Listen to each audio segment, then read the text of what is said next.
Hey everybody, welcome to IT Unplugged with Nutanix. We've had some time to get some momentum after the pandemic hit, but one of the things we did was we wanted to create a program where we could give you information that you could use very quickly. And so we came up with the IT Unplugged, but it was like, how can we also give you some fun things to like bring the family around the computer and enjoy on a Friday? So we split the difference. We're going to give you both great technical information and music. But our opening act is Wendy Pfeiffer, Nutanix's own CTO. Wendy, are you there? Hi, I'm there.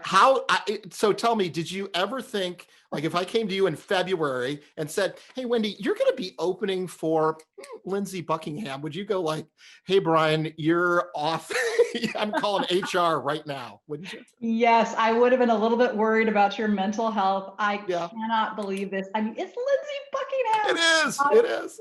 So cool. But I will tell you what, I'm also excited about my guest today, Julie Cullivan, who is the Chief Technology and People Officer of Forescout. So hi, Julie. Thanks for joining us. Hello.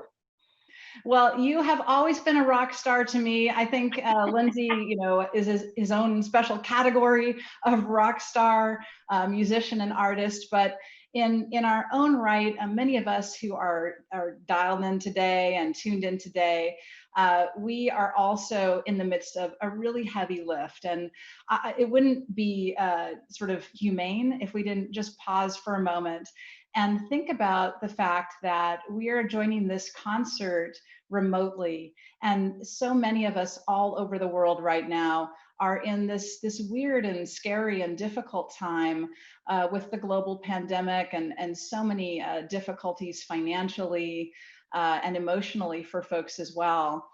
As we think about remote work, we're some of the fortunate ones. We have this ability to work remotely and to do our technical jobs remotely. You now, Julie, you have this kind of a special role being both the Chief People and Technology Officer at Forescout. What's remote work been like for you at your company? Yeah, so I would put quotes around special, right? Having never anticipated a global pandemic, right? Having both of those roles at the same time has brought its unique challenges, right? Because I've got to really focus on making sure we're enabling all of our employees, right, to do their best work, but then also focus on each of them as humans, right? And what does it mean to them, managing stress, work-life balance, and all those challenges. So as you and I have discussed from a technology perspective, we were in really good shape, right? So we had always had a philosophy of wanting people to be able to work from anywhere. And we have a pretty high percentage of our employees that are normally remote workers. So we certainly had to stress test when everybody was suddenly working at home and making sure that we had the right infrastructure in place to support that. But really, there were very few glitches. Where we really found the questions coming in was much more on the, I'm not sure how to operate in this new world. I'm not sure how to lead my teams. I'm not sure how to manage and engage and lead virtually. And so much more of the energy has been trying to help leaders as they make that transition, as well as help our employees to kind of understand how to turn things off, right? Because I think I'm stealing this from others, but it's not that we're all working from home. It's really that we're all living at work now. And I think when you flip that mindset, add the stressors of a pandemic and a variety of other challenging things the world has been facing recently, it becomes much more an exercise of not technically how do I do my job, but how do I stay sane and mentally healthy? Well, the world is definitely transforming. And we often talk in IT about digital transformation. This is a new thing. This is a global transformation. Yes, digital technology is actually helping us. But even as IT folks, we are having to do just what you say. We're having to transform our thinking, transform the way that we work. And then leadership as well is such a challenge. And there's so many parallels between this and other times where we've had to lead various transformative times, transformative events, back from the beginning of internet coming and transforming how we all connect and smart devices and so on. Ultimately, we are forging a new path. As Fleetwood Mac would say, we are going our own way now. As leaders, I know, at least I didn't sing it, right? As leaders, we are at the head of this digital transformation. Now, I'm thinking about you. You have taken an unusual path for an IT leader or a technology leader, also being in charge of HR. Tell us a little bit about transformation, digital and human and leadership, and kind of how we move forward in your estimation. Sure. I mean, when I think of digital transformation, which still is such a broad term, so for so many transformations and transitions that businesses are going through today, but I think the core of digital transformation has been going on for quite some time. And as you point out, it didn't used to be called digital transformation, but I date myself in terms of things like client server and a lot of different things that were supposed to be transformative, right? So I think the role of leaders, and particularly CIO leaders, hasn't changed in terms of how to deliver that strategy and that roadmap for the technology side of the business, but thinking about it as a business leader, not as an IT and technology leader. So I think there's so many core responsibilities of a CIO leader that haven't changed. But again, what is changing is the dimensions that those leaders are measured on, right? It's not about your technical skills. It's about your leadership skills, your business acumen, your ability to collaborate across a set of functions. It's understanding the business end to end, sometimes more than parts of the business understand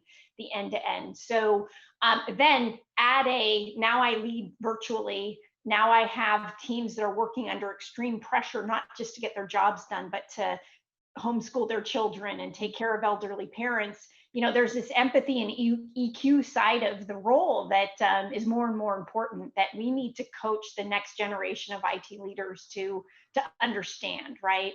I always think of things there's a dimension of what, and that's really how technical, how strong are you on execution? Do you get done what you said you were going to get done?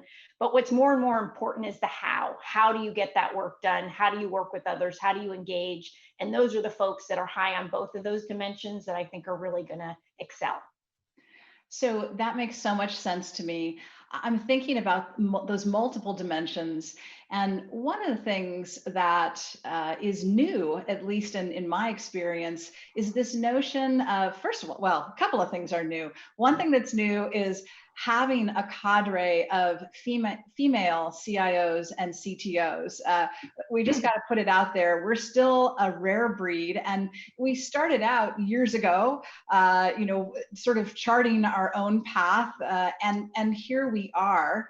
And then secondly, there has been quite a bit of movement in the board service sector. I'm thinking a little bit about a conversation that you and I had recently about innovation. And one of the reasons that folks often ask people to join boards, especially technical people to join boards, is because they're interested in that digital transformation, but more importantly, they're interested in the innovation that technology brings to them, right?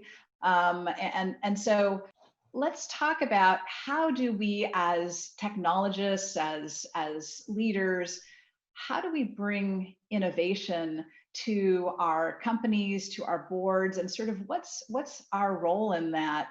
Something you and I talked about a little while ago was this notion of yours of tactical innovation. And you wrote a great article recently that talked about that. Would love to just share with the audience. Yeah, so gosh, lots to grasp onto there. So I mean, in terms of the board service element, I think for a while now, particularly because of the rise in cyber risk, that technologists on boards has been more and more, there's more and more opportunity, I should say. Having said that, I think what started very much as hey, we better make sure we have somebody that focuses on cyber and security. They realized that, hey, really there's a broader role, right? Digital transformation is what every company is starting, in the middle of, or trying to finish, and then they'll start it again. But it's not just the security risk side, it's that technology and infrastructure risk side that is so important as well. So I think there's huge opportunity, and particularly there's opportunity for women in these roles, right? Because at the same time, boards are looking to create that diversity of perspective and thought. So I think it's a great time for folks to really spend some energy on figuring out how you make that happen for your career. So, Sorry, go ahead. Yeah. I just want to say you're on a pretty badass board. So you're on the board of Axon, which is these are the taser people. So like, have they tased you, bro? What's going on with that? What's interesting is that they really aren't the taser company anymore, because they realized early on that as much as they have a mission around protecting life, they have a mission around protecting truth. And so they've built out, they now have body cams, dash cams, and a huge cloud infrastructure, right? Where they are really now a technology company that happens to provide products and services to law enforcement in the communities that they serve. But they were going through digital transformation and understood the tremendous risk around data privacy, and security. So that's what they were looking for to bring onto their board. And I was lucky enough that they were also looking for diversity. So these are the opportunities that I think that are out there for folks. And anyone that's a technology leader, I think should really be thinking about how you go for it, because it's so great to be able to, it makes you better at your day job being on those boards as well. You learn so much that you can then bring back to your own organizations, which I have found really rewarding. So Julie, how did this happen? I mean, you've absolutely charted your own path. Can you tell us just a snippet or two of your story so that we have an understanding of how one goes their own way? Wow, I go with a theme. I'm not off the theme. Yeah, I mean, I think, you and I have had this conversation, right? I mean, I took a very non-traditional path into a CIO role, and probably even more non-traditional into a chief people officer role, right? And I think what it started with is throughout my career, taking some very interesting moves and risks to move across the organization in a variety of different business functions. My first job in IT was as the CIO of an organization. And as crazy as that may sound, the broad experience I had built in understanding the business, and I did have a technical bent in my previous roles, that you realize that at some point it's really about execution. It's about building great teams, right? It's about being able to align and collaborate and deliver for your stakeholders.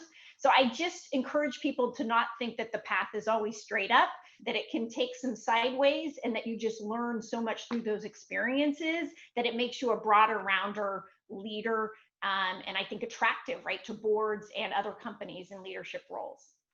Well, I'll tell you what, it has been such a pleasure speaking with you.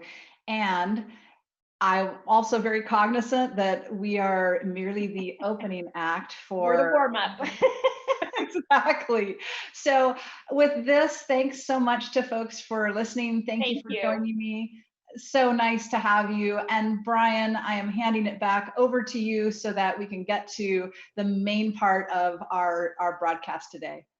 Well, thank you very much. It was great to hear what you guys have to say. I got to tell you, it is inspiring. And I was watching the chat as well. Definitely, you were an awesome opening act to this, giving folks lots of good information and things to think about. So thanks to you both.